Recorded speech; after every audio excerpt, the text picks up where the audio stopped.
I felt that drum beat in my body, in my heart, felt the earth beneath me, all of us singing together. And it was just like, I know this. Oh, this is what it means to sing.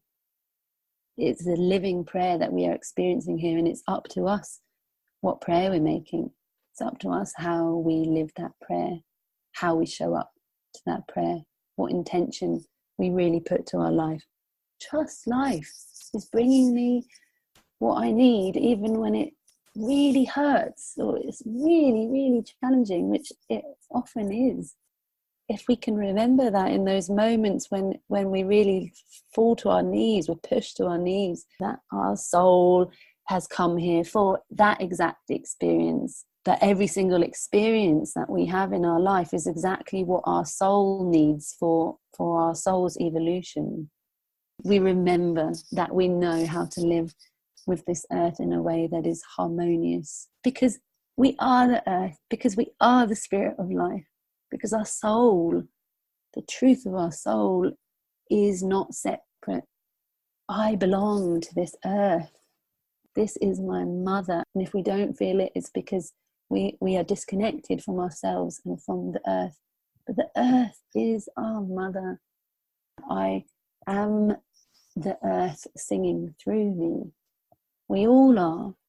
I offer my life, and I offer my voice and my heart and my soul and my song to the earth, in that place where we are remembering that we are not separate, that we cannot, it's impossible to be separate. We can be disconnected in our illusion, but we can never be separate. We are a strand in this web of life. We have come here with a deeper purpose, and that is to be the guardians, the carriers of a very high consciousness with great capacity, an immense capacity in us for magic. The songs themselves are spirits. This reality is woven together with song. So in that sense of that, all of reality is vibrating. It's like a tapestry of song. So it's like all these threads, and each thread is a song, and it's woven together in this intricate, masterful, complex tapestry. We are each born with a song in our soul, woven into the tapestry of our being. I see that this song of our soul is not just a song. This song of our soul is the purpose with which we have come here. It is that which we have come here to create in our life. That which is our passion, our gift, our offering, our prayer. That is the song of our soul. Hello and welcome to episode 4 of the Truth, Health, Freedom podcast. I'm your host, Alan Burton, and today my very special guest is singer-songwriter, ceremonial musician, and song carrier, Ayla Schafer.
Ayla Schafer is a multilingual world folk singer-songwriter and visionary musical artist, weaving together a stunning repertoire of original poetic songs with traditional and tribal music. Her music expresses a passionate dedication to earth consciousness and the sacred ancient wisdoms. With a growing international presence, she is a powerful voice in the world of ceremonial medicine music and the rising global community of people who are committed to residing in harmony with the earth. To experience the essence of this young songstress is to be taken down an enchanting musical journey that ultimately leads us back to the very core of our own inner existence. Ayla Schafer, welcome to the podcast. So Ayla, welcome to the show. How are you today? I'm great, thank you. Fantastic. I'm really interested to learn, for the sake of our audience, who might not know, what a ceremonial musician and song carrier is. Could you just briefly explain? I mean, the real honest answer for me is that I always have quite a resistance to having to give myself a name or a label or a genre, because in the end, what does it mean actually? In the end, I'm just Ayla, and I'm just creating and sharing what moves through me and what I'm compelled to bring forth. But I guess those are the words that I feel, in a way, they have an open space in them that it can really mean anything. So for me, it means that I feel that I am creating music that is really more than just about listening, or more than just about telling stories, that it's really about creating a space that feels sacred and entering into the places within ourselves that is sacred, and entering into a space of connection to that which is sacred. So in that sense of all is a ceremony, which life is a ceremony. It's also just being a musician is also being a ceremonial musician. And being a song carrier, in that sense, I use that name in that I am not only creating my own songs, writing my own songs, but a great passion of mine is to gather songs from my journeys, from the lands I've traveled to, from the nations I have studied with, and the traditions, the indigenous traditions that I've learned from, that I gathered many, many songs over these years, and that has deeply nourished my being. My creativity has taught me a lot about what songs are, what it means to carry songs, and to be connected to the traditions and the lineages and the song lines like that by carrying songs. So I take it as a great responsibility to be a song carrier. It's not just, oh, I know some songs. I carry them with a lot of respect and honor for what they are, and for where they come from, and I share them in that space. So something like that.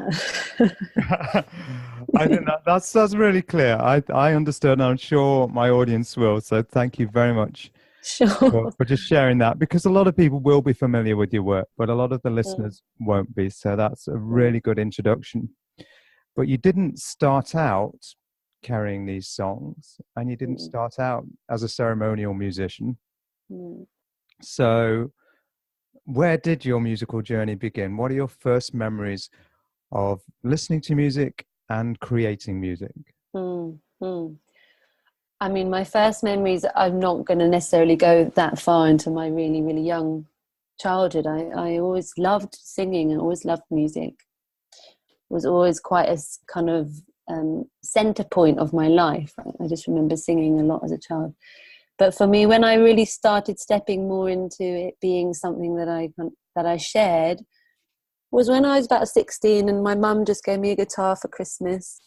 She saw that little kind of seed that had been planted in my being somehow, so she watered it by giving me a guitar, and I started writing. And I mean, in that age, in that time of my life, all I really was aware that there were people who played music, they made recordings, they played on the radio, they went on tour or whatever, the conventional world of what a musician is. And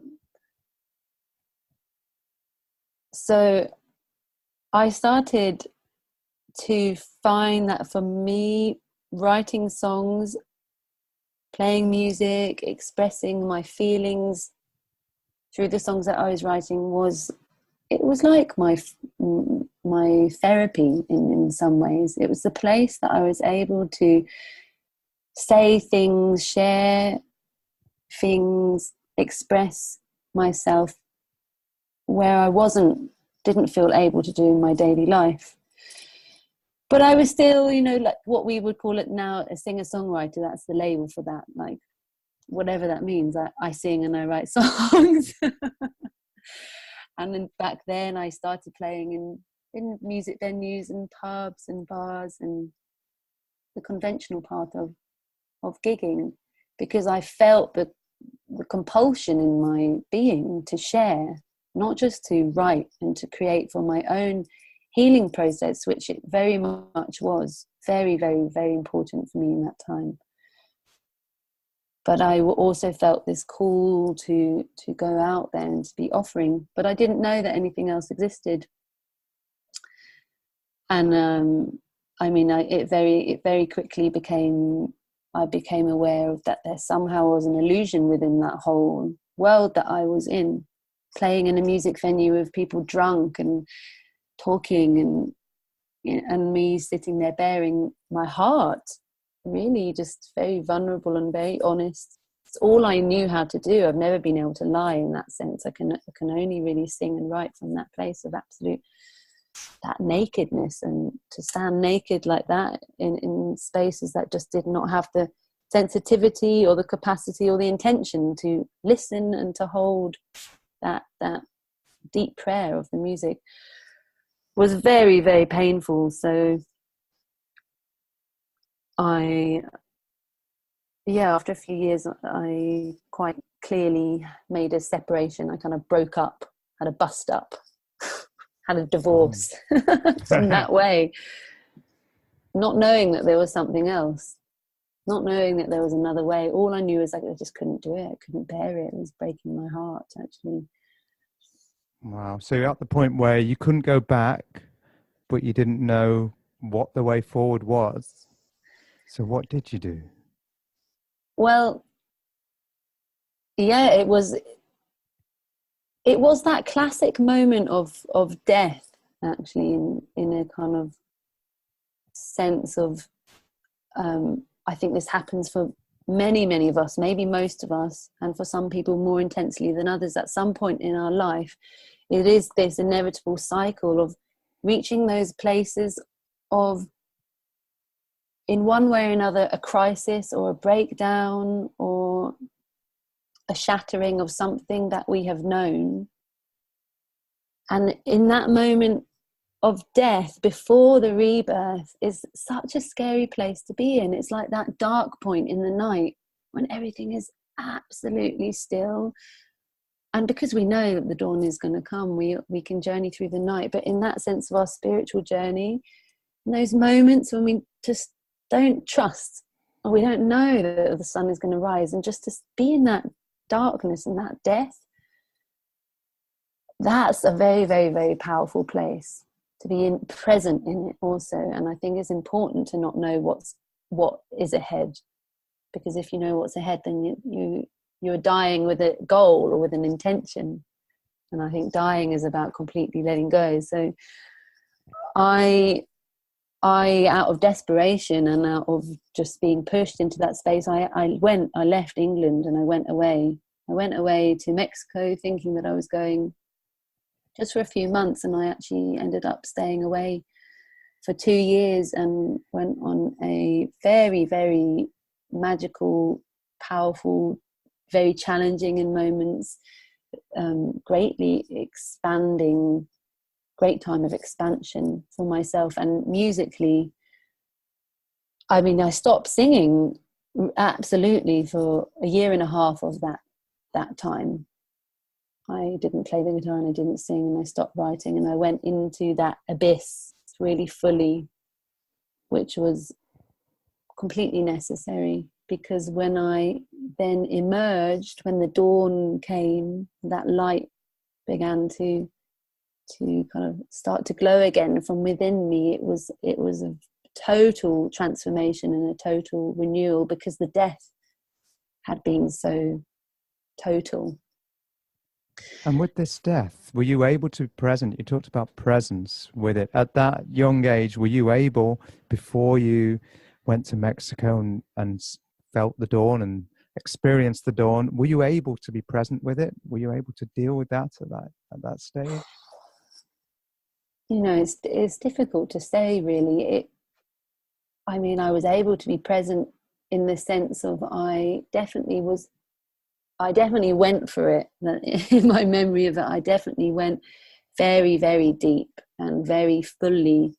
But I don't really feel like I had a choice, and I don't feel that I was, you know, I was definitely no sense of mastery of my being at that young. I was 20, 21. My emotions completely took over me, and I lost any sense of really who I was, or what I was here to do, or what I believed in. And yet there's still a presence. We're always, in some way or another, we're always present. Even though we're not present, we're still here and we're still present. So. And why Mexico? Of all the places in the world, you're maybe 21 years old. You could go anywhere. Why Mexico? I mean, there can be two answers to that. There can be the reason that I logically thought that I was going, which was at the time that I had heard about this amazing adventure of traveling on horseback, like a traveling circus, traveling on horseback, and nomadic life, living in Mexico, working with children and teaching environmental education. And that wildness really awoke something. It was like that dream made something feel alive in me in that time of just feeling so much darkness. It was a spark, and I just followed that spark. Now I can look back and I can see there's a deeper intuition always working within us. So there may be a reason. That was the reason that I needed to be given a reason to take such a wild step.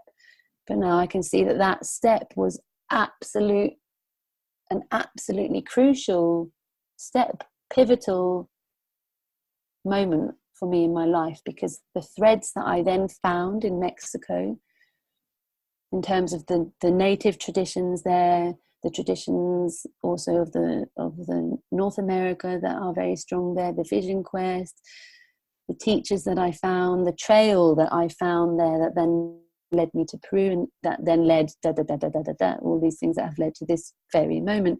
That was just gold. You know, that death, in that sense, I can also just go, thank you so much. At that time was so difficult that it pushed me to go on that journey. So there's always a deeper answer within why I went there. I can see the bigger picture now. So a deeper answer as to why you were given a non-satisfactory situation to begin with, that made you fall out of love with music and not sing for a year and a half. So again, that would have, that's there for a reason. There's a push and a pull, but it's there for a reason. There's a deeper something behind you. And it's always, this is such a powerful teaching for all of us in our life. To just, if we can remember that in those moments when we really fall to our knees, we're pushed to our knees, ground down in those moments, going, why? Wow, why is this? This is really not pleasant. And that we can just somehow find that place inside of us that does know, that has that eagle sight, the bigger picture, that our soul has come here for that exact experience. There's an Eckhart Tolle quote, something about that every single experience that we have in our life is exactly what our soul needs for our soul's evolution.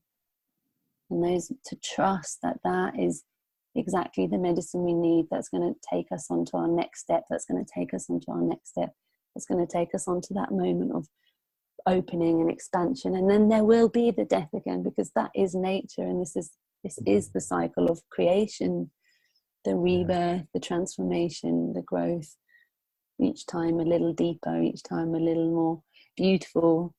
Like the seasons and like the circle of life. Yeah, exactly. Absolutely. The seasons are good.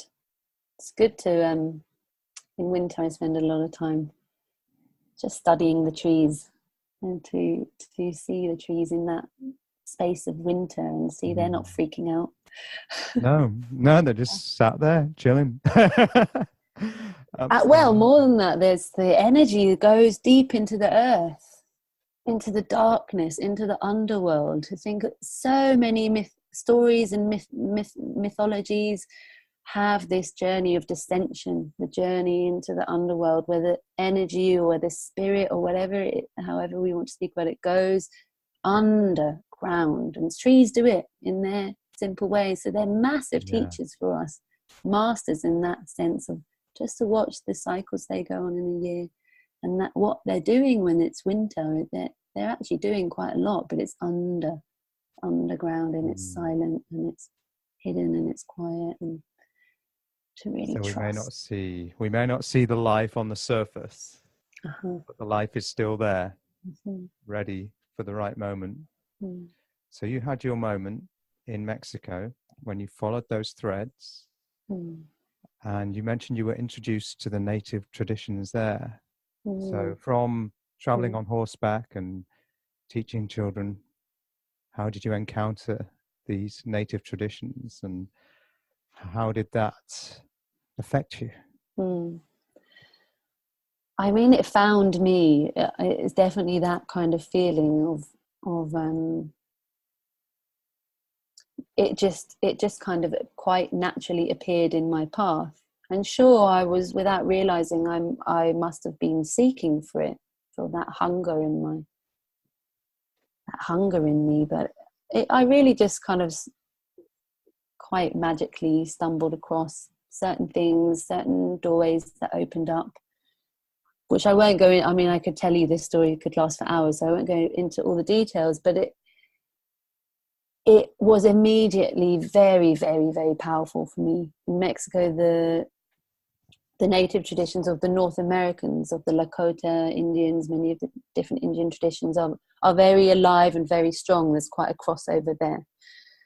And the songs, playing of the drum, playing and praying, singing and praying, this whole world there, this whole way of using song is completely alive. And that was so new for me.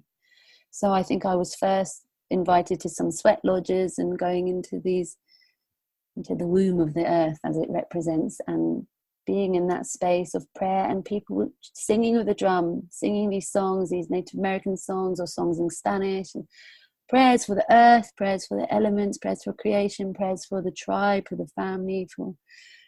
It was just like a total explosion. But also the most powerful thing from it was a feeling of remembering that I would heard those songs. I felt that drum beat in my body, in my heart, felt the earth beneath me, all of us singing together. And it was just like, I know this. Oh, this is what it means to sing, to have that exchange, that conversation with creation and the spirit of life, whatever we want to call God, to speak.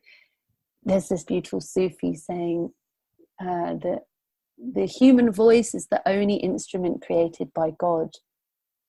And, to begin then, for me, those revelations, to begin to understand, God gave us a voice, this singing voice, which is distinctly different to our spoken voice, to communicate with God itself, to communicate with nature, to sing like the birds, to sing like the water, to sing like the wind, with creation itself.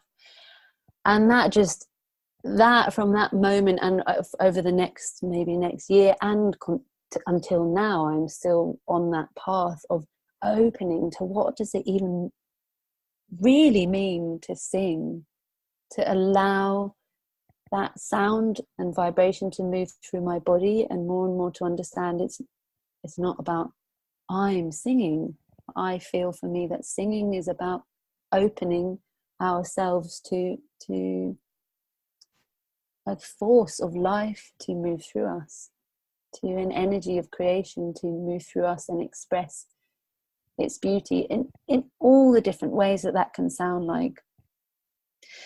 So I just, in many ways, I followed the song trail, in that sense that there are song lines that go back through the ancestry, through the lineages of traditions, across the land. They literally weave their threads in where the songs travel, and I feel like I actually began to follow those invisible songline threads, which led me to many places in Mexico, to many very amazing ceremonies, traditions, moon dance, sun dance, vision quest in the desert. And it did actually then, that the trail led me to Peru from there, to go and be in a very, very different land and a very different songline. And there, what I found in Peru was many people creating music from that understanding. So it wasn't just the tribal, very native tribal songs. There were people singing with the guitar and singing with the harp and singing with different instruments, but from this place of prayer, deep communication with life, that prayer of healing, that prayer of gratitude. And it was there that I found the permission to start writing and singing again, really my own songs. And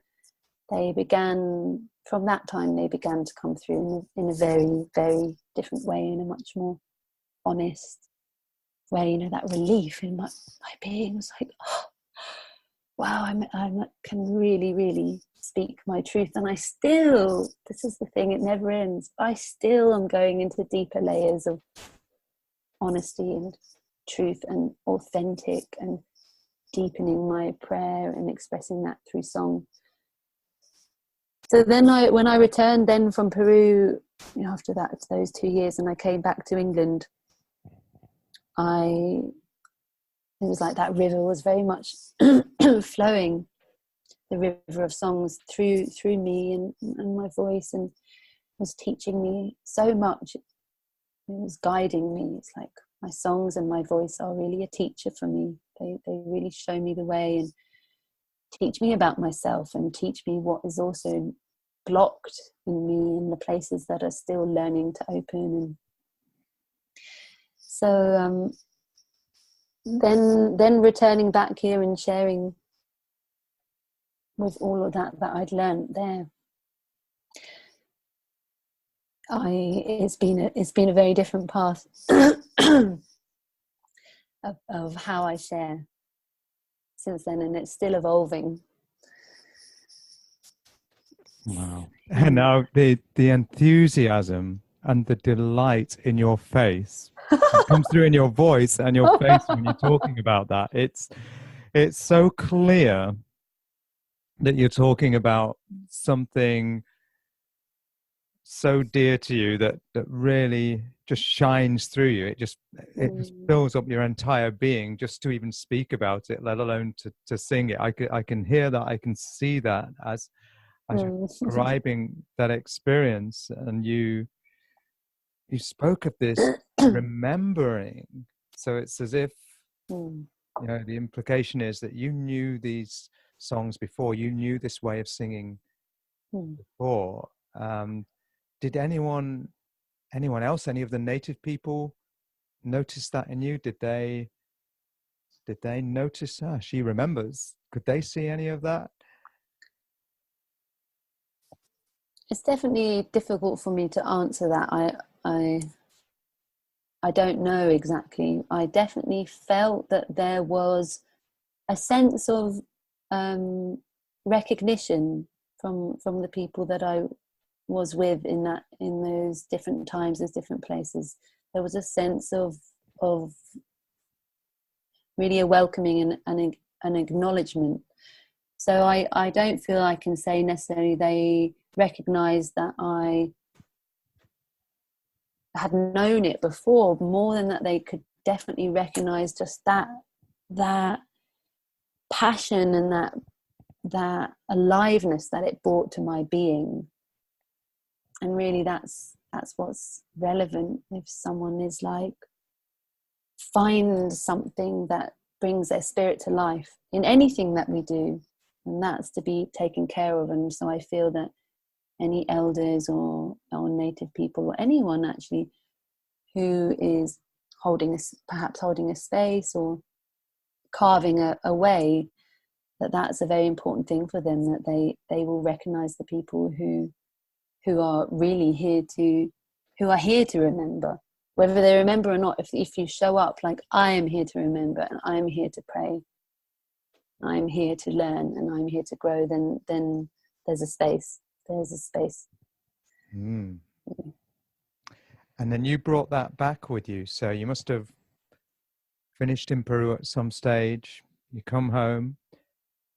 What next? How did you integrate this into the world you'd come from back in England? It's been, it has been many years. I came back, I think, maybe 5 or 6 years ago. So I can't really say exactly what happened when I came back, but I think I can more speak about over these many years, because it has taken time also. It's like I discovered like these precious jewels that I kind of safely tucked away in my being, took them back with me, or seeds. Maybe you could speak more about seeds. And I see some seeds, they just stay dormant, and that potential, that potency is very much there. So I feel that some seeds have just been with me really deeply in my heart. Some seeds have just been slowly growing and kind of slowly feeding into me, and because it's a continuous journey of revealing, I still feel that was just the opening of the door for me there. But the stepping through the door and then walking into wherever this door and the pathway is leading is going to last my whole lifetime. So it's been a path of just really going deep into my exploration of sound, of song, the mystery that is there, the magic that is there, that it connects to all the millions of traditions and song lines that they connect to, and the teachings that are there of how sound is healing, how sound is communicating, how we feel when we sing, how to open that space and to find that song in our spirit and allow it to be here. And so for me, it's like a very, very deeply personal journey, deeply personal, because it's my most intimate way of praying with myself, for myself, my most private, personal, painful, beautiful, delicate places in my being. That's where I go to with my voice and my songs. So there's that side of my own exploration, curiosity, fascination of song and sound and the traditions, my fascination with the healing power of song, of the voice, and then how I share that with the world which is also my healing. That's the beauty of it.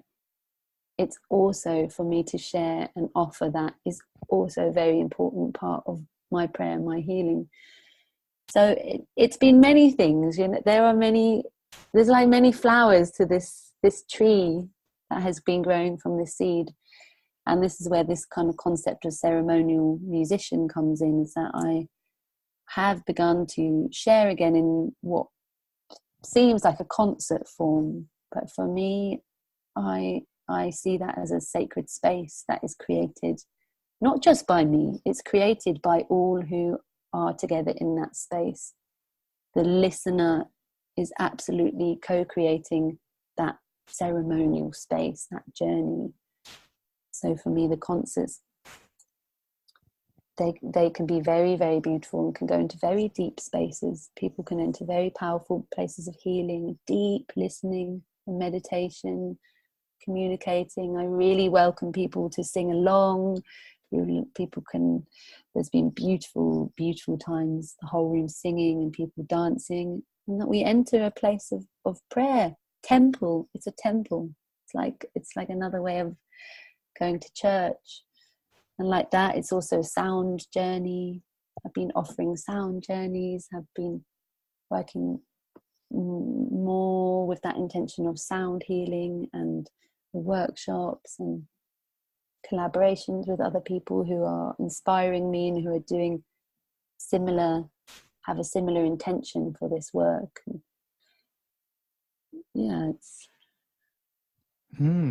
So all these musical sharings, these prayers and these healings that are such powerful healings for you are also a healing for everyone who's listening, everyone in that space. So these flowers that have come from these seeds, these many different flowers you're able to put into the world, whether it be in what we might call a concert, or whether it might be in what you would call a sound healing, or whether it might be even, would you even extend that to your album? That these were a healing for you and could be a healing for others as well. Certainly. I mean, for me, I just see that this is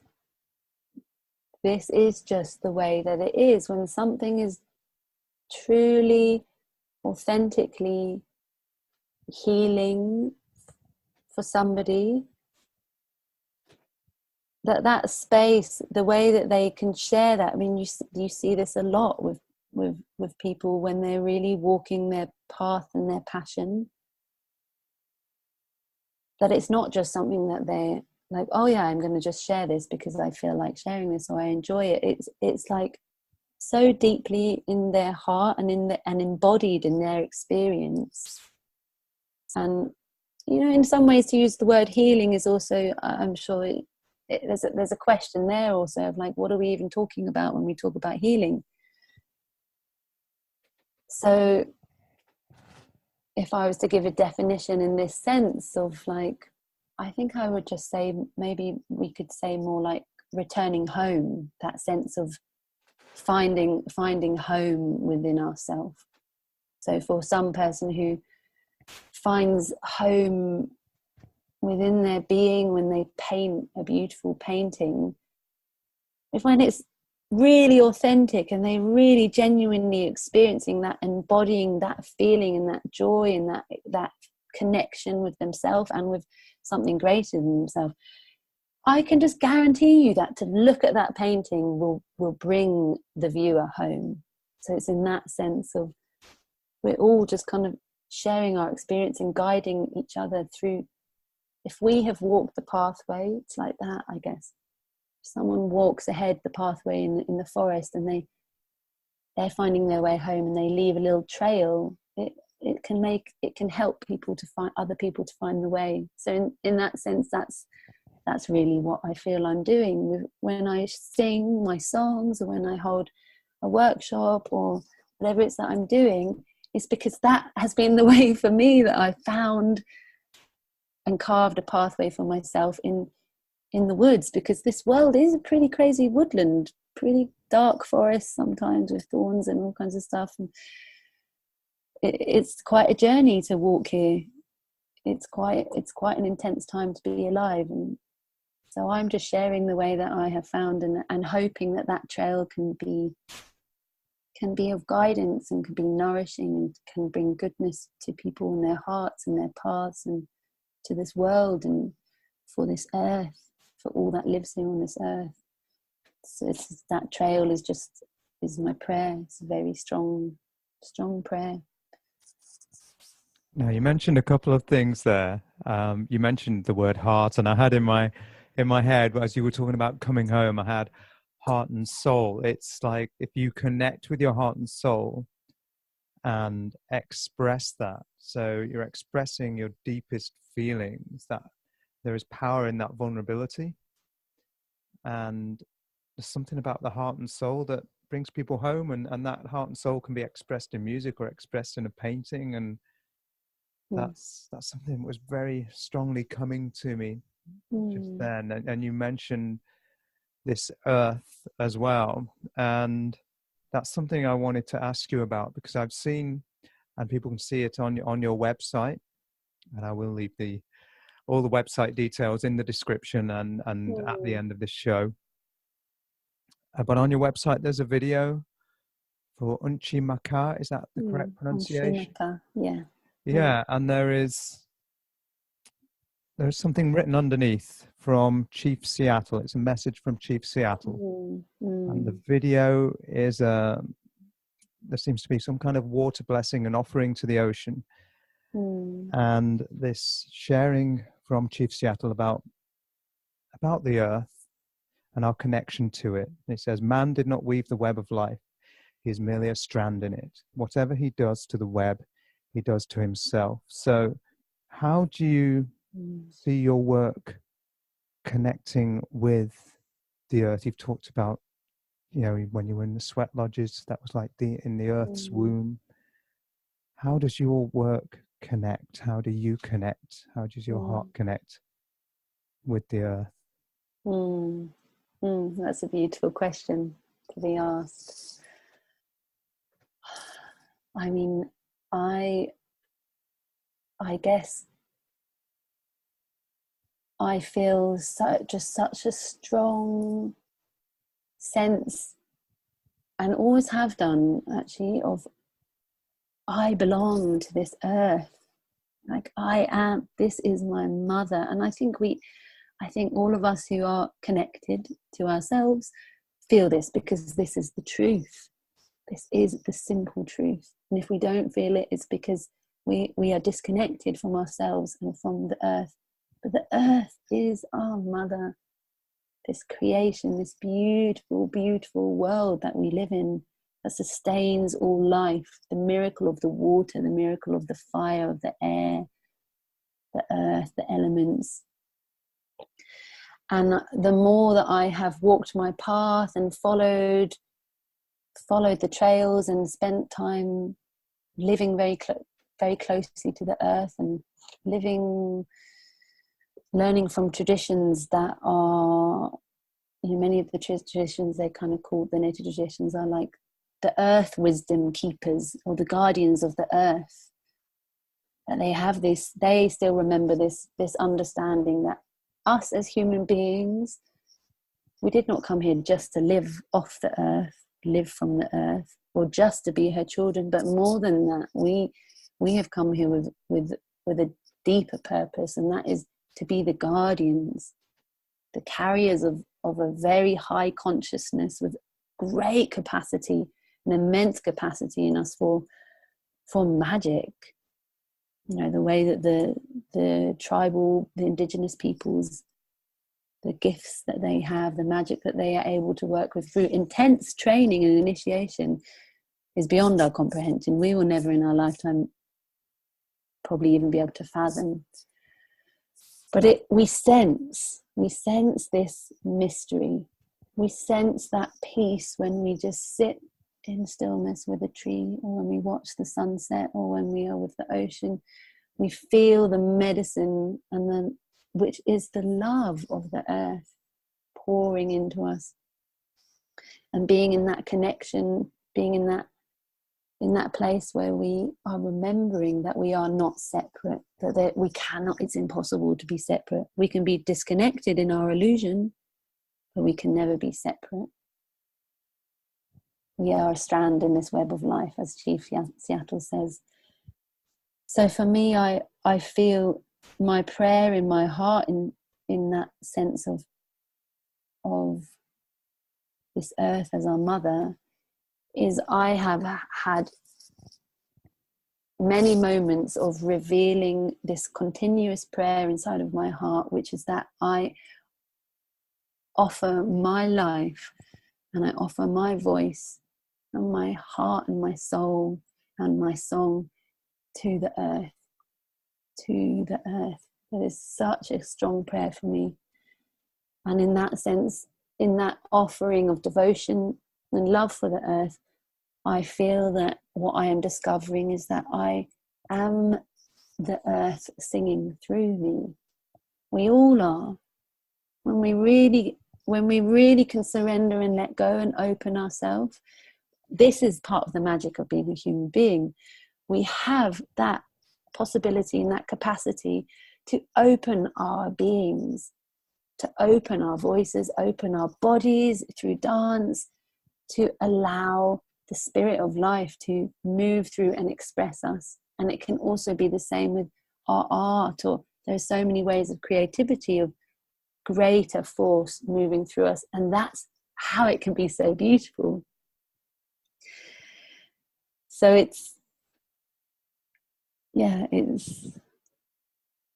something like that. And it comes with many other layers to it also, that there is the prayer for me, that also with my music, that I can be part of this movement, this of global remembering, and part of this global movement of returning back to the earth, returning back to the wisdom, this earth consciousness, these ancient ways.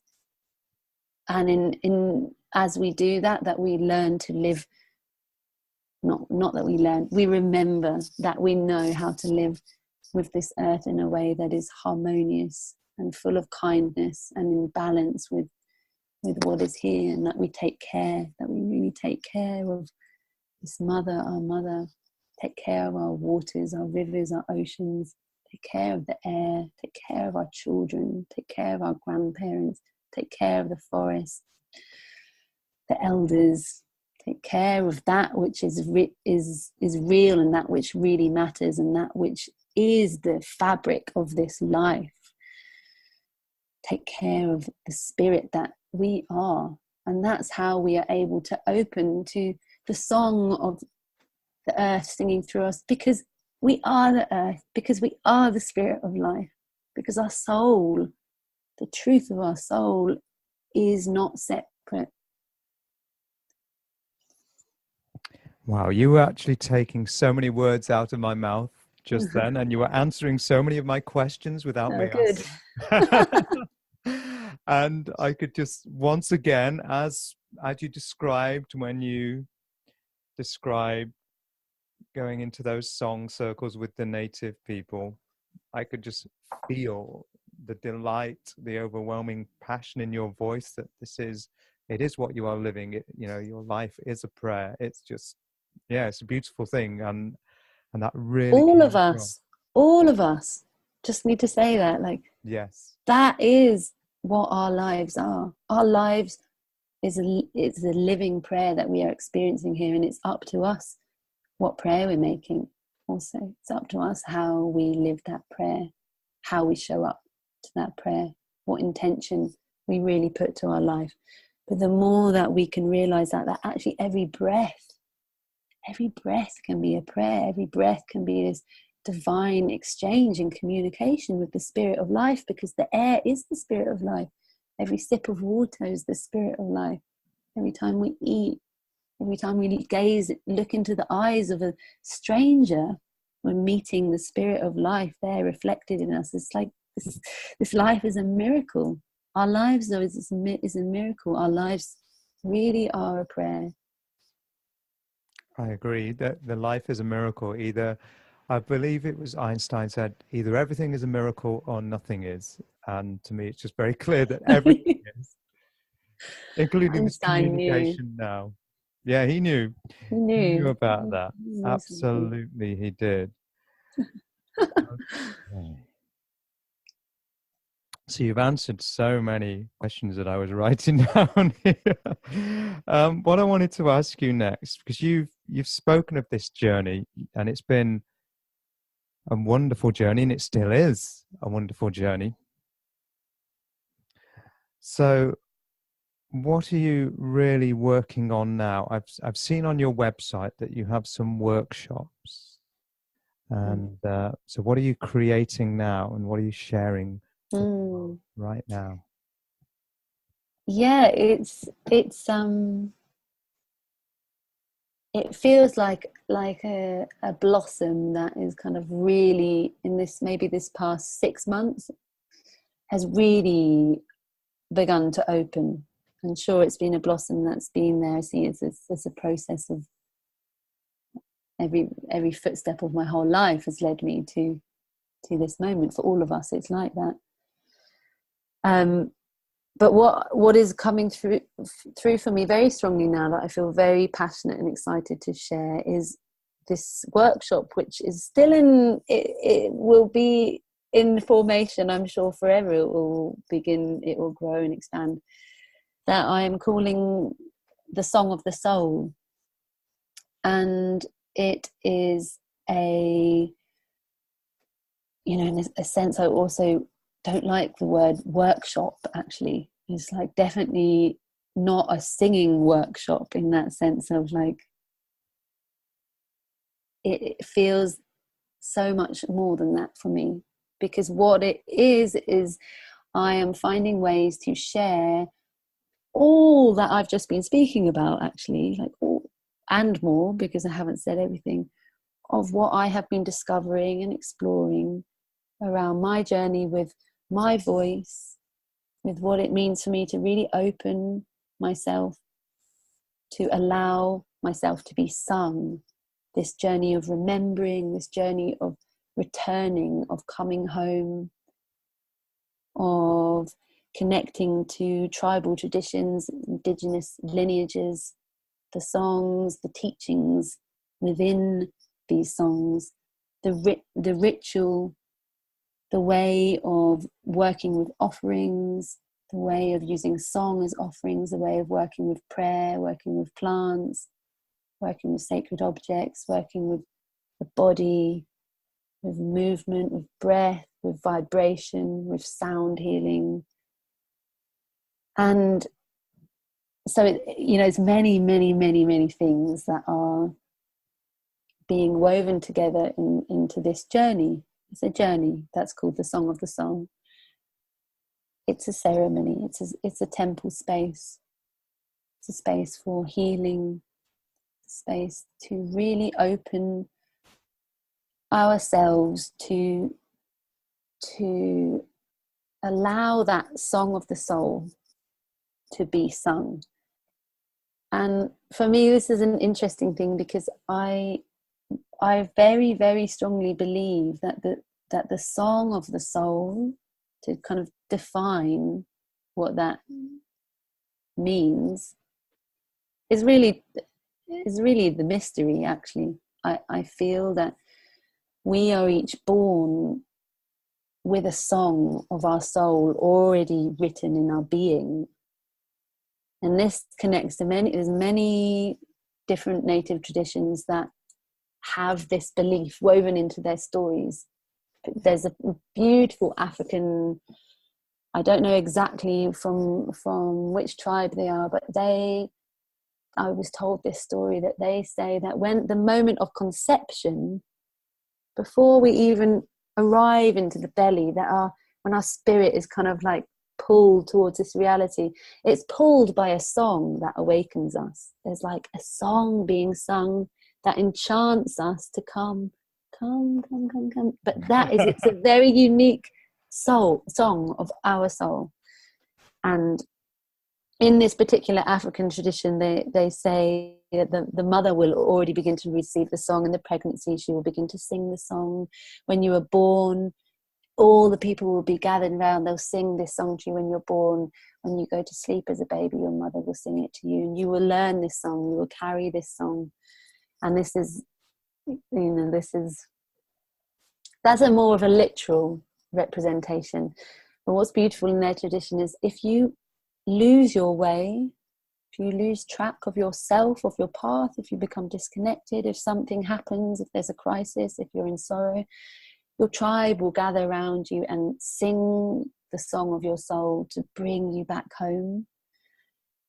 So in some ways, that is somehow woven into this workshop. It's not so literal as that, but it is this singing ourselves back to the source, and that we are each born with a song in our soul woven into the tapestry of our being. And for me, I see that this song of our soul is not just a song. This song of our soul is the purpose with which we have come here for. It is that which we have come here to create in our life. that which is our passion, our gift, our offering, our prayer, that is the song of our soul. So it may be to be a mother, or it may be to be a gardener, or it may be to be an artist, or it may be whatever it is that is feels like our soul's calling. That for me is the song of our soul. And ultimately, this workshop that I'm sharing and creating, that is also the intention, is that through literally using sound and prayer and offering and ritual and vibration and song, that we are awakening that purpose of our spirit, that song of our soul, and awakening that courage in our being to really embody that in our life, to dream, to sow those seeds, to take care of the seeds of our dreams and our prayers, and to really live our life as we have, as our soul came here to. So once again, you've answered my questions. For those who can't see, I'm holding up my questions here. Oh no, well you can ask me there again, because I'm sure I'll say something It's more just that I about haven't how said. music can help us heal and become more aligned with our authentic selves, and then also to help us remember how to live in harmony with each other and the planet. And you've just been answering question after question that I've written down here. That's I don't even great. need to ask Well, then them. we're tuned into the same. No, but for sure I can say more about, there's how music can help us heal. I mean, that's a massive topic. There are thousands of books written on this, and more than that, this is how people have been working for millennia. That there is a magic to sound and vibration, and it's also very scientific that vibration exists. We are made of vibration. Every single cell in our body is vibrating, and when we sing certain notes and with a certain intention, that we are recalibrating the vibration in our body. But it's more than just a science, or more than just about vibration. It's really about intention. And you see that the shamanic traditions of the world, I don't know if there's a single shamanic tradition that doesn't use sound. I've yet to hear of one that doesn't use sound specifically for healing, specifically for communicating with the spirits, with the ancestors, with the plants, with the bodies, with themselves. For example, the Shipibo from the Amazon jungle, they are very interesting in that they believe that this reality is woven together with song. So in that sense of that, all of reality is vibrating.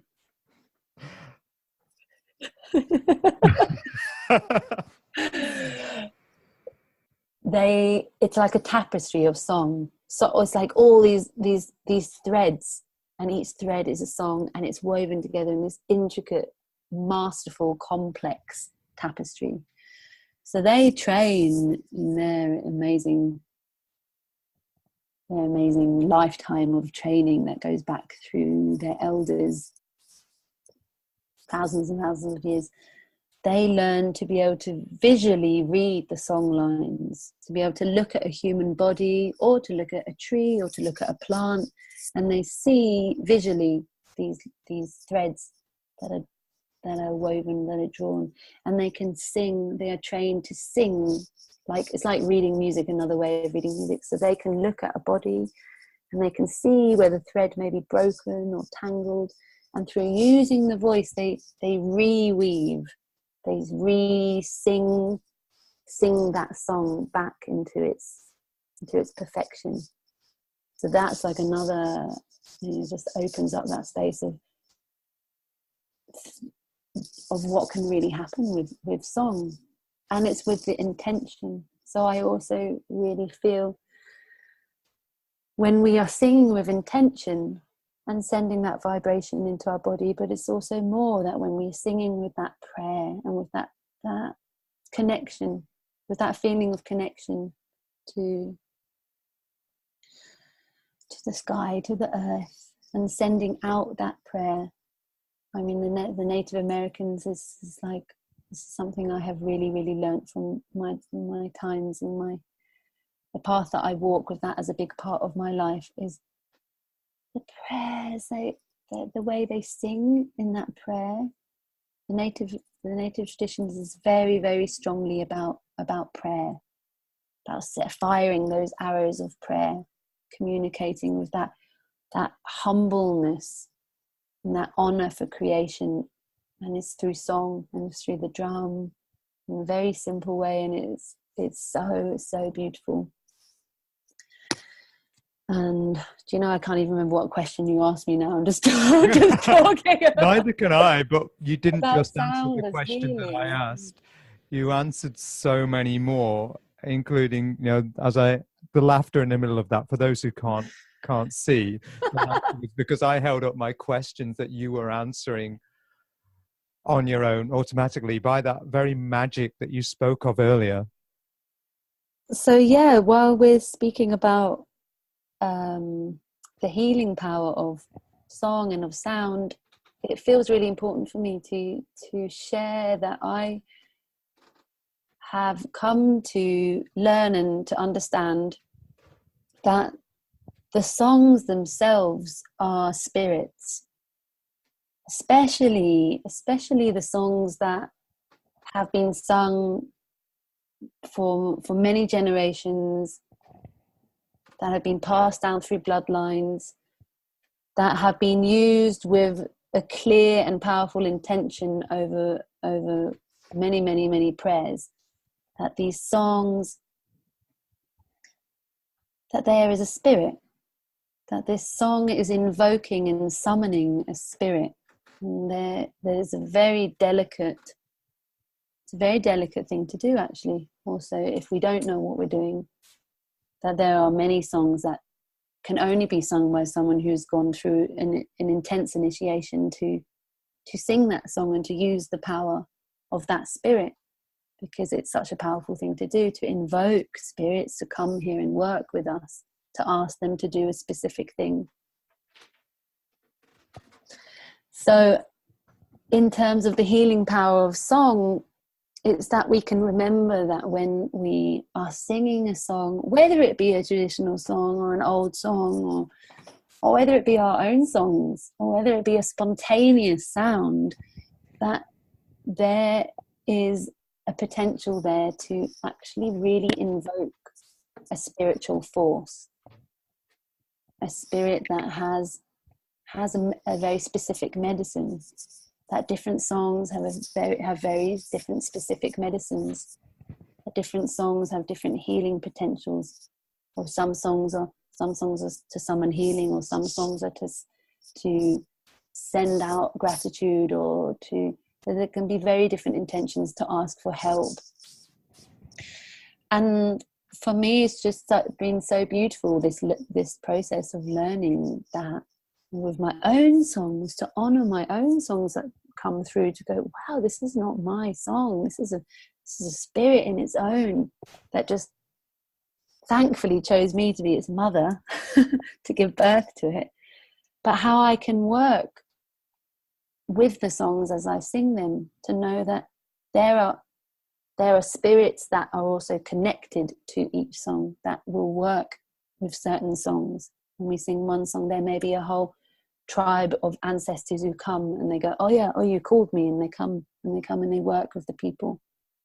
And the more that we can work with this awareness and this intention that we are summoning, that we are calling, that we are communicating with an invisible realm when we sing, to take care of the songs. When we learn songs now in this world of SoundCloud and all of this, that their songs are really being passed around, and it's amazing that they can be so brought to life. But it's also how we can be really, really careful to deeply honor and respect the spirit of these songs, where they come from, the intention there, to know what it is that we are working with, really to work with that power. And in that way we also give power to the song, when we know what we're connecting to, what we're communicating with, and to just receive with so much gratitude the spirit. Not just, this sounds beautiful, but there's a spirit we are walking with, as a companion, taking care of us.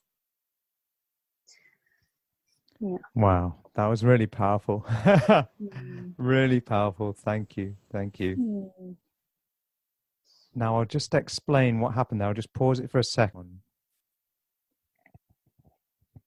Okay, we're actually coming towards the end of our interview here. So there are a couple of questions I'd love to ask you to finish. And we talked about your journey from that girl who was first given a guitar at the age of 16. If you could go back and speak to that girl who's just received that guitar, what, if anything, would you say to her?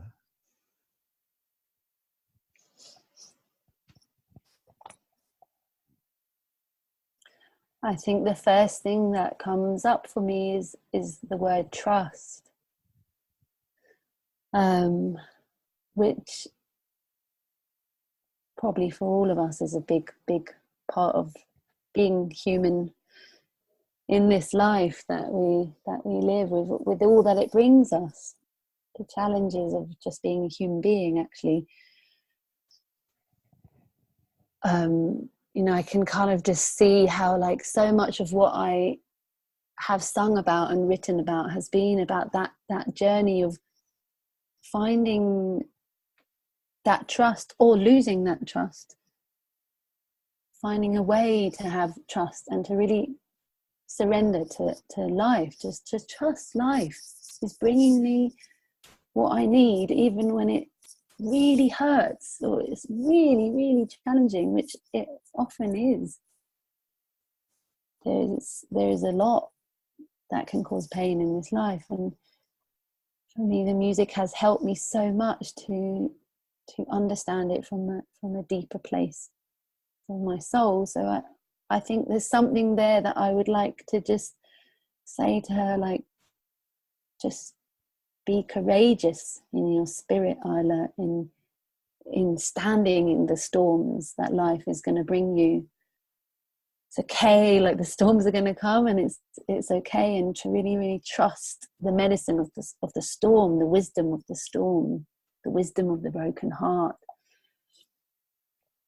And then at the same time as I say this, I also understand that she needed to not trust in moments, and she needed to experience desolation or moments of, like, help me, I'm lost, I don't feel anything, or I feel too much and it hurts, or whatever, whatever, in all those moments. It needed to be that way. And that's also, it's like I'm saying it to myself right now, trust that exactly how it was exactly how it needed to happen, because that was how it carried me to this very moment. So there's many things I could say to her, but I actually wouldn't say anything, because I know it needed to be like that. It needed to be like that. It needed to unfold as it did. Mm. And you wrote a song about that, didn't you? Trust and surrender. Yeah. Yeah, my songs just, like, still come back and remind me sometimes. Yeah, they're Trust handy. and They're very remember, handy. trust and remember, surrender. And it does remind me. I actually sometimes play that song when I need that very reminder. And I Good. actually do go back to it in my mind, or if I have it to hand, I'll put that on for that very reason. Yeah. So Yeah. it's not just a lesson for you, and it's like you say, your prayer is the prayer for your audience as well, and it's your prayer for the earth. It's the prayer for everyone and everything. So thank you very much for that. And I have one final question, really, which is, if you had the opportunity to say something to the world, to as many people as possible, but it's the last chance you'll get to share something, what would you want to say? Just like your one last talk, you can say something, give a message.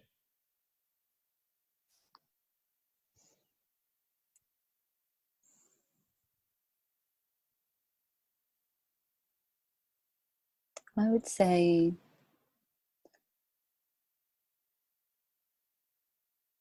I would really ask people to find ways in our life to really awaken and embody the prayer of our spirit, the song of our soul, to find the ways that are unique for us, that we can live our life as our prayer, that we can live every moment as a prayer, that we can receive all that life is gifting us, every single colour and shade of it, as part of this prayer, receiving it with gratitude.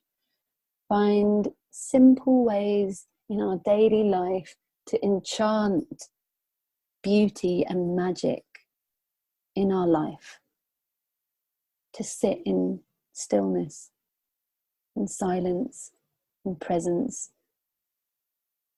with the miracle of this creation, to find the time to sit with the water and listen and ask, what are you singing to me? What is your wisdom?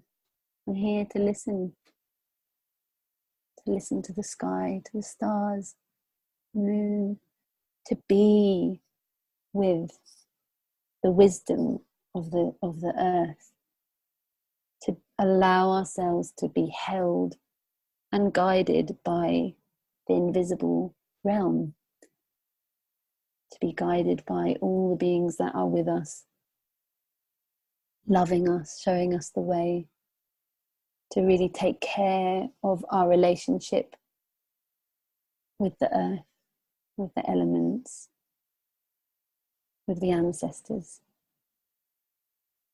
with the water, with the fire, to take care of all our relations, to take care of that relationship we have with every single human being on this earth that we don't even know, and all the beings that we do know. To remember to say thank you, to remember the power of the prayer of gratitude, to remember that we don't actually need to ask for anything. It's just to remember to say thank you, that all that we need is here, is that we are taken care of, that we are held. And to be brave, I would like to just remind us to really be brave and to take care of that fire inside of our own being. It's again back to the prayer, to tend to that fire, not let the fire go out or get too cold. That we need a lot of warmth and a lot of strength in this time. To be human here on this earth in this time takes a lot of courage that we were even born here, to honor ourselves for coming here, to listen to the song of our soul and to honor that song, and to find ways to make space and carve that path that we can really embody the purpose that we have come here for, and to enjoy, to smile and to laugh and to sing and to remember to dance and to remember to go jump in cold water and watch the sunrise, and the simple things, to remember to honor the simple magic of our life, in stillness and in connection with this earth and with the spirit that we are, that is all around us. Yeah. Beautiful. Thank you very much. That's your one last talk. That's absolutely beautiful. Oh, goodness, Thank you. yeah. I was feeling the inspiration from that. Thank you so much. Yeah. And thank you for your sharing today. It's been absolutely beautiful, and it's really been inspiring and opened my mind and my heart. So thank you very, very much for that. I'm sure it will do the same for those who listen. So thank you. Before you disappear, I just wanted to ask you, where can people find you? Where can they find your music? Where can they find your workshops? Where can they connect with you? The best thing is definitely to keep checking in with my website, which you'll put a link to. That everything that is upcoming events is on there, and that I am over this next year a lot around Europe, and quite a few different countries in Europe, and doing some beautiful creative ways of sharing. There's a few workshops that are going to be in teepee spaces in wild lands, one in Austria and Slovenia, and yeah, there's always new things happening. Fantastic. So I will put that in the show notes, in the description, so anyone can find Ayla. And thank you so much. Is there anything you'd like to share just before we wrap up here? No, I think I've said plenty. Yeah, you can There's do. always more. I'm sure we could do a whole chapter 2 interview, but no, for now it's beautiful for me to be able to share these things. So thank you so much. I'm sure there will be a chapter 2. So thank you so much, Yeah. Ayla Schafer. Thank you very, very much for your time and your sharing today. You're Thank very you. welcome.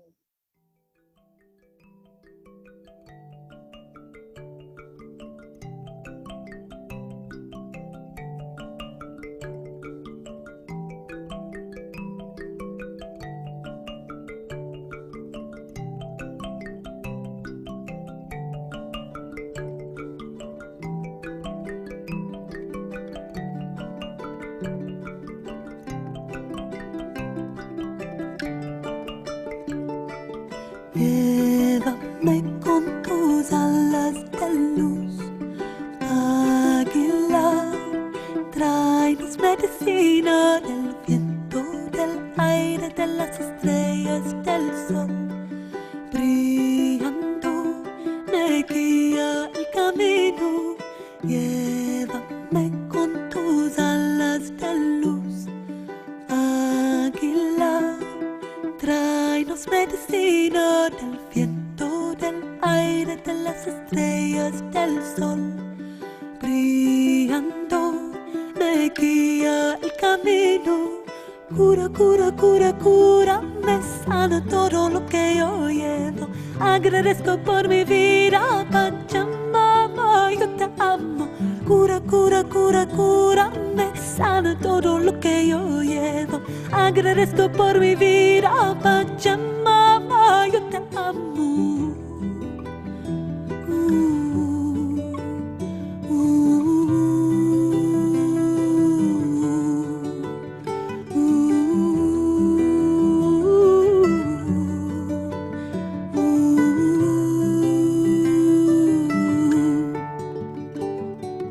Llévame con tus alas de amor, condorcito, tráenos medicina del cielo, ilumina mi interior, volando me enseña el camino.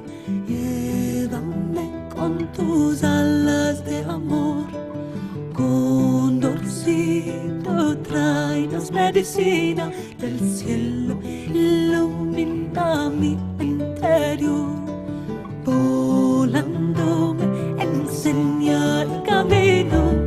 Cura, cura, cura, cura, me sana todo lo que yo llevo. Agradezco por mi vida, Pachamama, yo te amo. Cura, cura, cura, cura, me sana todo lo que yo llevo. Agradezco por mi vida, Pachamama, yo te amo. Vuela con el viento, vuela con el viento, vuela con el viento, vuela con el viento.